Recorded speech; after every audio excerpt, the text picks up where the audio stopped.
फूलपुर गांव में अभिषेक और मायरा की शादी हुई थी और आज उनकी सुहागरात थी। कमरे में अभिषेक थोड़ा रिलैक्स ही कर रहा था कि तभी मायरा ने उसे पीछे से गले लगाते हुए कहा, आज इतनी खास रात है और तुम क्या ऐसे ठंडे पड़े हो? मुझसे अब और इंतजार नहीं होता।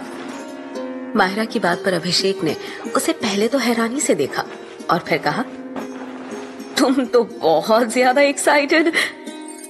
अभिषेक आगे कुछ बोल पाता इससे पहले ही मायरा ने अपने होंठ अभिषेक के होठों पर रख दिए। मायरा की इस बेबाकी पर अभिषेक को पहले तो बहुत अजीब लगा और उसने मायरा से अलग होकर थोड़ी हैरानी से कहा, जो लड़की इतनी शर्मीली थी, मुझे पता नहीं था कि अपने सुहागरात के मौके पर वो इतनी बेकाबू और बेसब्र हो जाएगी। तुम मायरा ही हो ना? अभिषेक की बात पर मायरा ने काफी गंभीर आवाज में कहा, नहीं, मैं खूनी वधू हूँ जो मर्दों के साथ सुहागरात मनाकर बाद में उन्हें मार देती है। ये सुनते ही अभिषेक चौंक पड़ा। वो कुछ कहता इससे पहले ही मायरा ने हंसते हुए कहा, यार मैं तुम्हारी बीवी हूँ मायरा। इस बात पर अभिषेक ने मायरा से थोड़ा दूर हटकर कहा, तुमने भी किसका नाम ले लिया? इस तरह रात को उसका नाम नहीं लेना चाहिए, पता है ना? ये सब छोड़ो और मुझ पर ध्यान दो। कहते हुए मायरा ने अभिषेक को अपने करीब खींच लिया और उसे चूमने लगी। मायरा के होठों को अपने चेहरे पर महसूस कर अभिषेक भी अब मदहोश होने लगा था। अभिषेक का साथ पाकर मायरा के चेहरे पर एक गहरी मुस्कान आ गई और बस कुछ पलों के लिए उसकी आंखों का रंग बदलकर खून सा लाल हो गया। तभी अचानक ही उसकी आंखें चमकने लगी, लेकिन अभिषेक मायरा की बदलती आंखों का रंग देख पाता उससे पहले ही उसके फोन पर रिंग हुई और अभिषेक फोन पर बातें करने लग गया। मगर वहीं पीछे खड़ी मायरा बेताब हो रही थी। अभिषेक ने जैसे ही फोन रखा, मायरा उससे जाकर लिपट गई। ये मायरा को आज क्या हो गया है? आज से पहले इसका ऐसा रूप नहीं देखा था। ये मेरी मायरा ही है ना? मायरा के बदले हुए रूप को देख अभिषेक ने मन ही मन कहा। इतने में मायरा अभिषेक को खींचकर बिस्तर तक ले गई और अभिषेक के बदन से उसके कपड़े उतारने लगी। बिस्तर पर जाते ही अचानक से कमरे में रात की रानी की तेज खुशबू फैलने लगी, जो मायरा के शरीर से ही आ रही थी। अभिषेक ने मायरा को चूमते हुए कहा, क्या खुशबू है तुम्हारी मायरा, मैं तो पागल हो रहा हूँ इस रात की रानी की खुशबू से। मायरा उसे अपने आगोश में भरती हुई बोली, रात की रानी हूँ मैं और आज रात सिर्फ तुम्हारी रानी ही बनूंगी।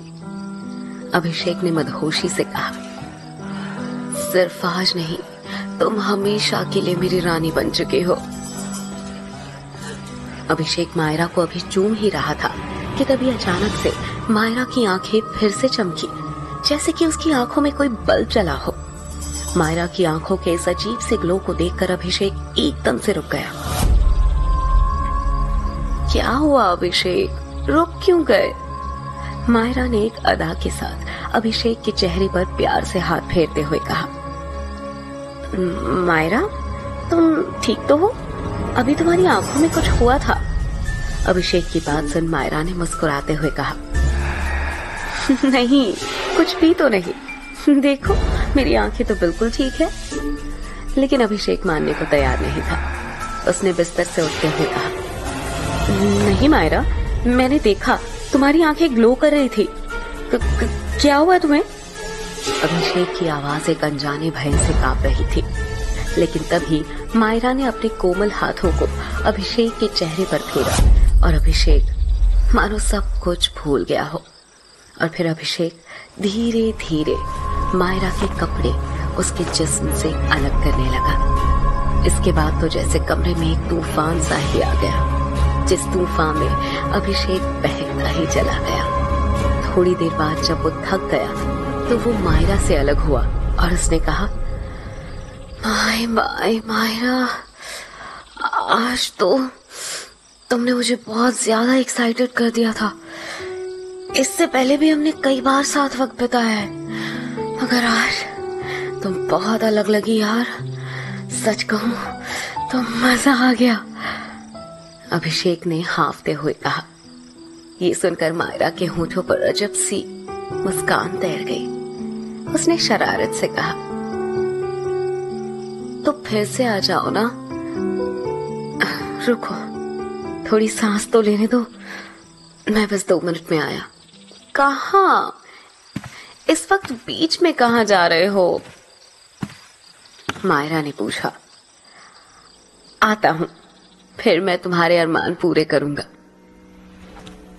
ये कहकर अभिषेक अपने कमरे की बालकनी की तरफ चला गया। उसके जाते ही मायरा के चेहरे पर एक कातिलाना मुस्कुराहट आ गई। उसे देख लग ही नहीं रहा था कि वो जरा भी थकी है, बल्कि उसकी प्यास अभी तक बुझी ही नहीं थी। और देखते ही देखते अचानक से मायरा के खुले बाल खुद ब खुद हवा में लहराने लगे और उसके चेहरे की चमक पहले से कई गुना ज्यादा बढ़ गई और वो जोर जोर से सांसें लेने लगे, मानो उसके अंदर कुछ और ही चल रहा हो। जहां कमरे में बैठी मायरा के रंग रूप अलग ही तेवर दिखा रहे थे, वहीं इन सब से अनजान अभिषेक अपने कमरे की बालकनी में खड़े होकर अपनी जेब से सिगरेट निकालता है और उसे जलाने के लिए लाइटर जलाता है। अभिषेक इस वक्त अपने 1 मंजिले मकान की बालकनी में खड़ा था और नीचे गार्डन एरिया में लाइट जलने की वजह से उसे सब कुछ साफ साफ दिख रहा था। जैसे ही उसने सिगरेट का एक कश लिया, उसकी नजर नीचे गार्डन में गई और वहां देखते ही उसका गला डर से सूख गया। अभिषेक ने खुद से कहा, ओह गॉड, लाश कहां से आई यहाँ? अभिषेक के सामने नीचे जमीन पर एक लड़की की बॉडी पड़ी थी जो दुल्हन के जोड़े में थी।